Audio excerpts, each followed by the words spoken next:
జయభద్ర వీరభద్రులు కొనసాగ నమో నమః. ఇది వీరభద్ర యుగం కూడా కర్మ సిద్ధాంతం నడుస్తుంది. ఇందులో గతంలో జగన్ గారు చెప్పారు కదా, తన మేనిఫెస్టో ఖురాను, భగవద్గీత, బైబిల్‌తో సమానమని. అందుకే మా నాయన దేవుని దగ్గర పోయినందుకు ఎట్లా కొట్టాడో తెలుసా? జీవితంలో కుంగిపోయేది అట్లా. 175కి వస్తదని చెప్పు అహంకారపూరిత వాక్యాలు. ప్రజల్ని ఇట్లు కూడా పాలిస్తారా?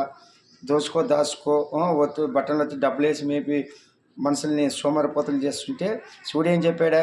కర్మ సిద్ధాంతం ప్రకారం కాలు చేతులు ఇచ్చాడా? కష్టపడి పని చేయాలా, ముందుకు పోవాలా, నీ తల్లిదండ్రులను నువ్వు సాకోవాలా, విద్య నువ్వే చేపించుకోవాలా, పిల్లల్ని బాగా సాకాలా, భార్యను పోషించుకోవాలా, మంచి ప్రయోజకుడై కర్మ సిద్ధాంతం నాలో నెక్స్ట్ లెవెల్కి పోరా మోక్షానికంటే తినుకుంటా మంది డబ్బులు తీసుకొని వాళ్ళ కూడిగాలు చేసుకుంటా, నాయకులు కూడిగాలు చేసుకుంటా, వాళ్ళని తిట్టుకుంటే వీళ్ళు తిట్టుకుంటూ ఉండడానికే. అందుకే కదా వంశీకి, నెక్స్ట్ కొడాల నానికి, ఇంకా రోజాకి అందరికి ఉంటాయి.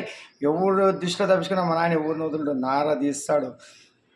బలిష్ణుల్ని వీరభోగ వసంతరాయలన వస్తున్నాడు త్వరలో, మీకు అర్థమవుతుంది. జై వీరభద్ర.